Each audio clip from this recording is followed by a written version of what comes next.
যেসব ব্যাটারি চালিত রিক্সা ঢাকা মহানগরীতে চলছে, এই রিক্সাগুলো চলতে কোনো আইনগত কোনো বিধিনিষেধ নেই।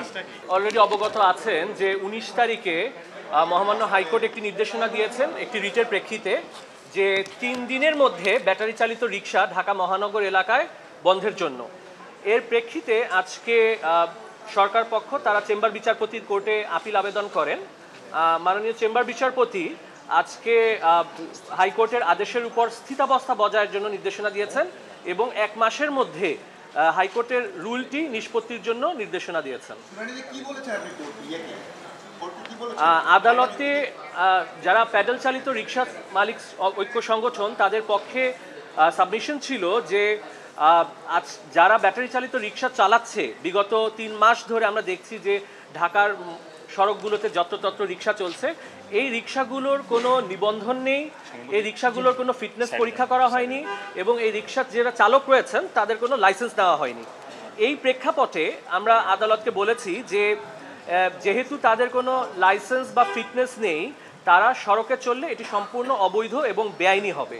এবং তার সাথে আমরা আদালতকে বলেছি যে আপনারা অবগত আছেন যে 19শে নভেম্বর জাহাঙ্গীরনগর বিশ্ববিদ্যালয়ের মার্কেটিং ডিপার্টমেন্টের একজন ছাত্রী, তিনি তার নিজের ক্যাম্পাসে চলাচলের সময় ব্যাটারি চালিত রিক্সার ধাক্কায় মর্মান্তিকভাবে মৃত্যুবরণ করেন। এবং এই রিক্সাগুলো চলাচলের কারণে আজকে আপনারা দেখবেন যে বিভিন্ন সড়কে দুর্ঘটনা ঘটছে, জনগণের যে নিরাপদ সড়কের আকাঙ্ক্ষা এটি ব্যাহত হচ্ছে। কারণ এই যে আমরা আজকে যে আমরা নিরাপদ সড়ক চাই, এই নিরাপদ সড়কের দাবিতে আপনারা দেখেছেন ঢাকাতে পুরো বাংলাদেশে অনেক আন্দোলন হয়েছে এবং এই আন্দোলনগুলোর আজকে ফলশ্রুতিতেই আমাদের আবেদন ছিল যে ঢাকা শহরে অবৈধ কোনো বাহন, যান্ত্রিক বাহন যাতে চলাচল করতে না পারে, এই মর্মে হাইকোর্টের আদেশটা যাতে বহাল রাখা হয়। মাননীয় চেম্বার বিচারপতি উনি আদেশটি স্থগিত করেননি, উনি স্থিতাবস্থা বজায় রেখেছেন, যেটির মানে হচ্ছে যারা এখন বিদ্যমান ঢাকায় ব্যাটারি চালিত রিক্সা চালাচ্ছেন বা চলছে, এই রিক্সাগুলো চলাচলে কোনো বাধা নেই। আচ্ছা, কোর্ট তো এই ব্যাটারি চালিত রিক্সা নিয়ে একটু অসন্তোষ প্রকাশ করেছেন যে এগুলো কিভাবে চলছে, কি বলেছেন কোর্টে? যে এক্ষেত্রে আমাদের মাননীয় অ্যাটর্নি জেনারেল, যিনি সরকারের পক্ষে ছিলেন, উনি বলেছেন যে এদের যারা ব্যাটারি চালিত রিক্সা চলছে ঢাকা শহরে, তাদের লাইভলিহুডের একটা বিষয় চলে আসছে, যে তাদের জীবিকার প্রশ্নটা এখানে চলে আসে। কারণ এখানে আমরা দেখছি যে প্রায় কয়েক লাখ লোক এই ব্যাটারি চালিত রিক্সার এই পেশার সাথে জড়িত। এখন হঠাৎ করে একটি আদেশ হলে এই লোকগুলো তাদের পরিবারকে নিয়ে তারা কিভাবে জীবিকা নির্বাহ করবে, এই একটি কনসার্ন আদালতের ছিল এবং এই কনসার্নটি থেকেই আদালত আজকে স্থিতাবস্থা দিয়েছেন। কারণ যেখানে জীবিকার প্রশ্ন, লাখ লাখ মানুষের জীবিকার প্রশ্ন, এই বিষয়টি আদালত গুরুত্ব অনুধাবন করেছেন এবং এই জন্যই স্থিতাবস্থা দিয়েছেন। কিন্তু এই না, এটি কোনো অভিযোগটা কিভাবে দেখছেন?